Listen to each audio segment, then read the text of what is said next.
Hello दोस्तों, आज के इस वीडियो में क्लास 11 पॉलिटिकल साइंस का वायरल एमसीक्यू 2024 का प्रश्न देखने वाले हैं दोस्तों, जो 28 फरवरी के परीक्षा के लिए काफ़ी महत्वपूर्ण है। आप इस वीडियो को एग्जाम से पहले एक बार जरूर देख के जाए, क्योंकि यहाँ से दोस्तों आप लोगों के एग्जाम में डायरेक्ट प्रश्न छपने को मिलेंगे। तो ये वीडियो काफ़ी महत्वपूर्ण है दोस्तों। ये सवाल मैंने previous year paper, model paper plus selected प्रश्न, ये तीनों से मिलाकर बनाया गया है दोस्तों ये प्रश्न। तो ये आपके लिए काफ़ी महत्वपूर्ण है फ्रेंड्स। इसे बनाने में मुझे काफ़ी मेहनत लगी है।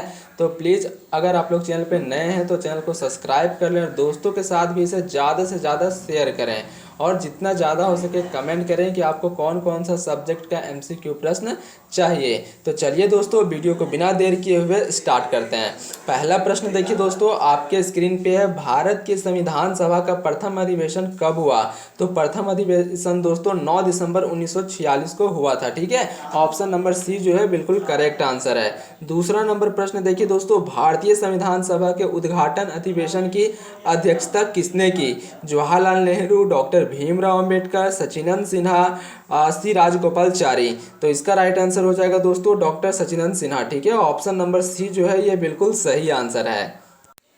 तीसरा नंबर प्रश्न देखिए दोस्तों, भारत के संविधान में मौलिक अधिकार हैं, मूल संविधान का हिस्सा था, चौथे संविधान संशोधन द्वारा जोड़े गए, संसद द्वारा 1952 में जोड़े गए, 42वें संविधान संशोधन द्वारा जोड़े गए। तो इसका राइट आंसर हो जाएगा दोस्तों मूल संविधान का हिस्सा था। ठीक है, ऑप्शन नंबर ए जो है बिल्कुल करेक्ट आंसर है। अभी दोस्तों वर्तमान में टोटल 6 मौलिक अधिकार है। ठीक है, इसको भी आपको याद कर लेना है। आगे देखिए, अगला जो प्रश्न आपका 4 नंबर प्रश्न है दोस्तों, वर्तमान में भारतीय नागरिकों को कितने मौलिक अधिकार प्राप्त है? देखिए मैंने अभी आप लोगों को बता दिया, तो टोटल कितने मौलिक अधिकार है? 6 मौलिक अधिकार है। ठीक है, ऑप्शन नंबर ए इसका करेक्ट आंसर है। पहले टोटल दोस्तों 7 मौलिक अधिकार था, लेकिन एक मौलिक अधिकार को हटा दिया गया 44वां संविधान संशोधन 1978 को। ठीक है, इस डेट को आपको याद कर लेना है। इसको दोस्तों आप लोग को याद कर लेना है। ठीक है, क्योंकि कभी कभी प्रश्न पूछा जाता है कि जो एक 7वां मौलिक अधिकार था दोस्तों, उसको कौन से संविधान संशोधन के द्वारा हटाया गया? तो 44वां संविधान संशोधन 1978 को। ठीक है, इसको आपको याद कर लेना है। अभी दोस्तों वर्तमान में टोटल 6 मौलिक अधिकार है। ठीक है, आगे देखिए, अगला जो प्रश्न है आपका 5वां नंबर, एकल संक्रमणीय मत प्रणाली को किसे पुरस्कृत किया गया है? ठीक है, तो इसका राइट आंसर हो जाएगा दोस्तों option number D, Thomas Hare. ठीक है, ऑप्शन नंबर डी जो है ये बिल्कुल सही आंसर है। 6 नंबर प्रश्न देखिए, 6 नंबर जो प्रश्न है दोस्तों, छोटे मोटे दलों के लिए कौन सी प्रतिनिधित्व प्रणाली उपयुक्त होती है? प्रादेशिक प्रतिनिधित्व प्रणाली, व्यावसायिक प्रतिनिधित्व प्रणाली, अनुपातिक प्रतिनिधित्व प्रणाली, अल्पसंख्यक प्रतिनिधित्व प्रणाली। तो इसका राइट आंसर हो जाएगा दोस्तों ऑप्शन नंबर सी। ठीक है, अनुपातिक प्रतिनिधित्व प्रणाली। ऑप्शन नंबर सी जो है ये बिल्कुल सही आंसर है। 7 नंबर प्रश्न देखिए दोस्तों, किस संवैधानिक संशोधन द्वारा भारत में मताधिकार की आयु 21 वर्ष से घटाकर 18 वर्ष कर दी गई?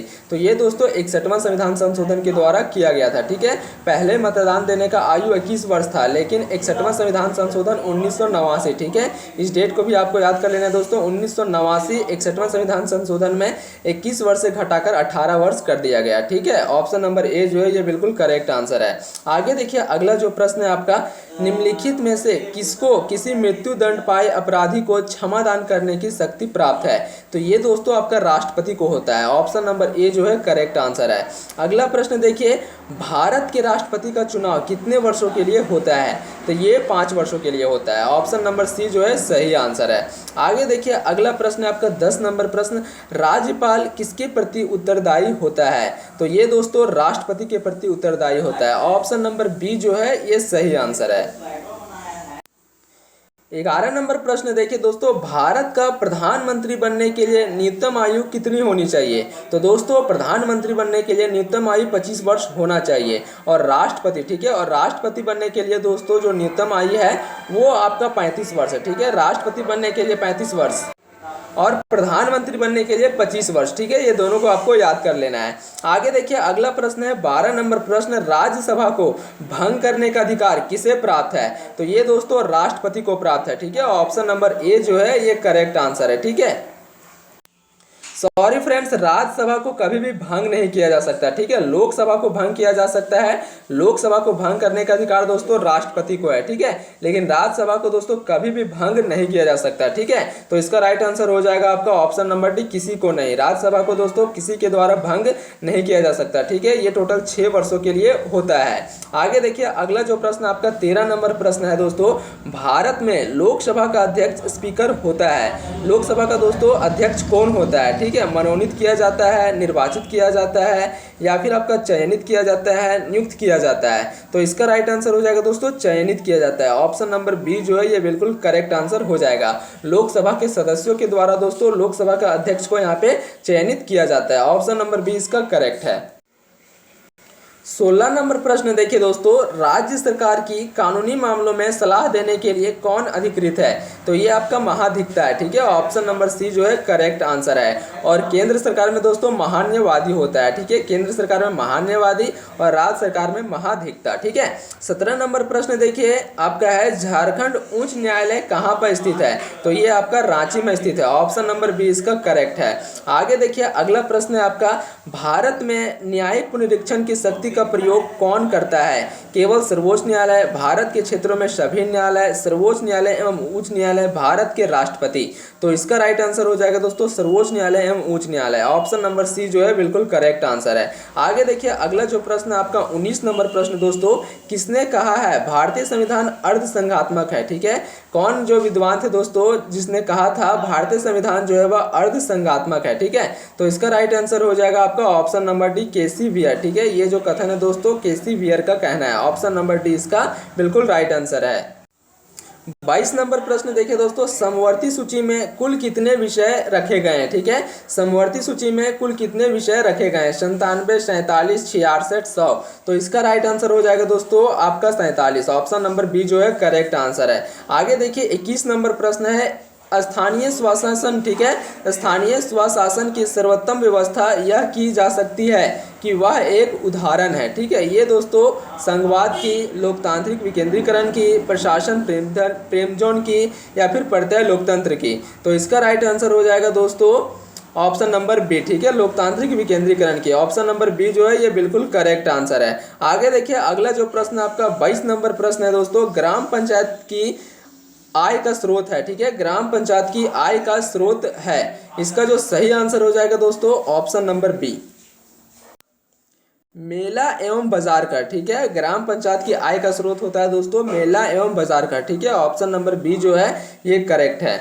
आगे देखिए, अगला जो प्रश्न आपसे पूछा गया है 23 नंबर प्रश्न है दोस्तों, भारतीय संविधान भारत को वर्णित करता है, ठीक है। भारतीय संविधान भारत को वर्णित करता है एक अर्ध संघ, एक सहकारी संघ, एक संघ, या फिर राज्यों का संघ। तो इसका राइट आंसर हो जाएगा आपका राज्यों का संघ। ऑप्शन नंबर डी जो है दोस्तों ये बिल्कुल करेक्ट आंसर है। 24 नंबर प्रश्न है दोस्तों, भारतीय संविधान की संशोधन प्रक्रिया कैसी है। सरल है, कठोर है, बहुत कठोर है, सरल एवं कठोर है। तो इसका राइट आंसर हो जाएगा दोस्तों सरल एवं कठोर दोनों है, ठीक है। ऑप्शन नंबर जो डी है ये बिल्कुल करेक्ट आंसर है। 25 नंबर प्रश्न देखिए, किनका कथन है कि यदि समय के साथ संविधान, ठीक है, यदि समय के साथ संविधान नहीं बदला तो क्रांति हो जाएगी, ठीक है। ये दोस्तों ये जो लाइन है ये किसका कथन है, ठीक है। तो इसका राइट आंसर हो जाएगा आपका ऑप्शन नंबर बी, ठीक है। ऑप्शन नंबर बी जो है बिल्कुल करेक्ट आंसर हो जाएगा लॉर्ड टी बी मैकेले, ठीक है। ये आपका लॉर्ड टी बी मैकेले का कथन है। आगे देखिए, अगला प्रश्न आपका 26 नंबर प्रश्न है दोस्तों, हॉब्स को किस रूप में जाना जाता है, ठीक है। हॉब्स को किस रूप में जाना जाता है, राजनेता, संगीतज्ञ, राजनीतिक दार्शनिक, या फिर खिलाड़ी। तो इसका राइट आंसर हो जाएगा आपका राजनीतिक दार्शनिक। ऑप्शन नंबर बी जो है ये सही आंसर है। आगे देखिए दोस्तों, अगला जो प्रश्न आपका 27 नंबर प्रश्न है, हिंद स्वराज पुस्तक किसने लिखी थी। ये आपका महात्मा गांधी के द्वारा लिखा गया था। ऑप्शन नंबर जो बी है ये सही आंसर है। 28 नंबर प्रश्न दोस्तों, इनमें से कौन राजनेता नहीं है, ठीक है। इनमें से कौन राजनेता नहीं है। तो इसका जो सही आंसर हो जाएगा दोस्तों ऑप्शन नंबर डी, ठीक है, all of this. J Rousseau, Karl Marx, Mahatma Gandhi, ठीक है, ये तीनों आपका राजनेता नहीं है, इसलिए इसका राइट आंसर हो जाएगा ऑप्शन नंबर डी। 29 नंबर देखिए, स्वतंत्रता के सकारात्मक दृष्टिकोण के पक्षधर इनमें से कौन नहीं है, ठीक है। तो इसका जो सही आंसर हो जाएगा दोस्तों ऑप्शन नंबर डी हो जाएगा। ऑप्शन नंबर डी जो है बिल्कुल करेक्ट आंसर है। एज ए हायर, ठीक है, ऑप्शन नंबर डी इसका करेक्ट है।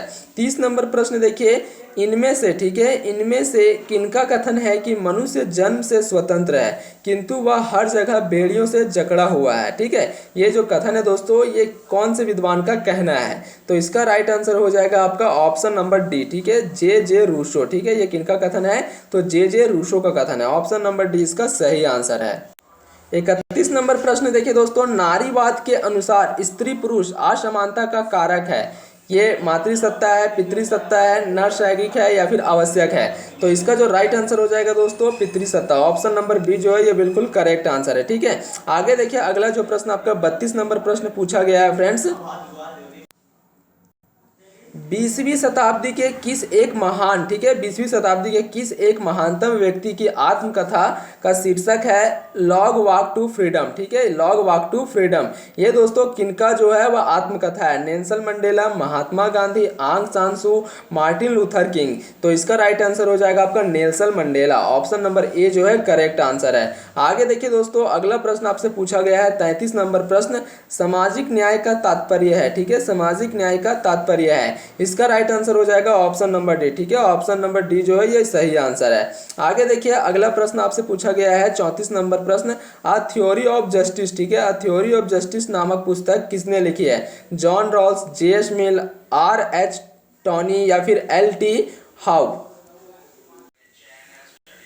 तो इसका जो राइट आंसर हो जाएगा दोस्तों ऑप्शन नंबर ए हो जाएगा, ठीक है, ऑप्शन नंबर ए जो है इसका बिल्कुल करेक्ट आंसर है, जॉन रॉल्स, ठीक है। आगे देखिए, अगला प्रश्न आपसे पूछा गया दोस्तों 35 नंबर प्रश्न, 35 नंबर प्रश्न है दोस्तों, जस्टिस शब्द लैटिन भाषा के जस शब्द से बना है जिसका अर्थ क्या है? ठीक है, जस का मतलब दोस्तों क्या होता है ये आपसे पूछा गया है। तो इसका राइट आंसर हो जाएगा आपका बांधना। ऑप्शन नंबर सी जो है ये करेक्ट है। 36 नंबर प्रश्न है दोस्तों, अधिकारहीन व्यक्ति की स्थिति होती है, ठीक है, अधिकारहीन व्यक्ति की स्थिति होती है मालिक या फिर मन चला, गुलाम, पागल। तो इसका राइट आंसर हो जाएगा दोस्तों ऑप्शन नंबर बी, गुलाम, ठीक है, ऑप्शन नंबर बी इसका जो है बिल्कुल करेक्ट आंसर है। 37 नंबर प्रश्न देखिए, इनमें कौन प्राकृतिक अधिकारों के सिद्धांत का समर्थक है? ठीक है, तो इसका जो सही आंसर हो जाएगा आपका ऑप्शन नंबर बी इसका करेक्ट आंसर हो जाएगा, John Locke. Option number B इसका करेक्ट है। 38 नंबर प्रश्न है दोस्तों, भगवान ने, ठीक है, भगवान ने सभी को जन्म से स्वतंत्र व समान माना है, यह कथन अधिकारों के किस सिद्धांत पर लागू होता है? कानूनी सिद्धांत, आदर्शवादी, मार्क्सवादी, प्राकृतिक सिद्धांत। तो इसका जो राइट आंसर हो जाएगा दोस्तों प्राकृतिक सिद्धांत। ऑप्शन नंबर डी जो है बिल्कुल करेक्ट आंसर है। 39 नंबर प्रश्न है दोस्तों, किनका कथन है संपत्ति का अधिकार प्राकृतिक अधिकार है? ठीक है, संपत्ति का अधिकार एक प्राकृतिक अधिकार है। ये दोस्तों किसका कथन है? ठीक है, थॉमस हॉब्स का कहना है, ई वार्कर का कहना है, कार्ल मार्क्स का कहना है, जॉन जस्टिस का कहना है। ठीक है, तो इसका जो सही आंसर हो जाएगा दोस्तों ऑप्शन नंबर ए हो जाएगा। ठीक है, थॉमस हॉब्स का कहना है। ऑप्शन नंबर ए जो है ये बिल्कुल करेक्ट आंसर है। लास्ट नंबर प्रश्न देखिए दोस्तों, 40 नंबर प्रश्न, भारत में कौन सी नागरिकता है? ठीक है, भारत में कौन सी नागरिकता है? एकल नागरिकता, दोहरी, बहु या फिर आपका है यहाँ पे लोक नागरिकता। ठीक है, तो इसका जो सही आंसर हो जाएगा दोस्तों लोक नागरिकता। ठीक है, ऑप्शन नंबर डी जो है ये बिल्कुल करेक्ट आंसर है। ये था दोस्तों पॉलिटिकल साइंस का टॉप 40 प्रश्न जो 28 फरवरी के एग्जाम के लिए काफ़ी महत्वपूर्ण है। आप इस वीडियो को एग्जाम से पहले एक बार जरूर देख के जाएं। यहीं से दोस्तों आप लोगों की एग्जाम में डायरेक्ट प्रश्न देखने को मिलेंगे। दोस्तों अगर आपको वीडियो अच्छी लगी हो तो चैनल को सब्सक्राइब कर लें, वीडियो को लाइक कर लें और दोस्तों के साथ इसे ज़्यादा से ज़्यादा शेयर करें।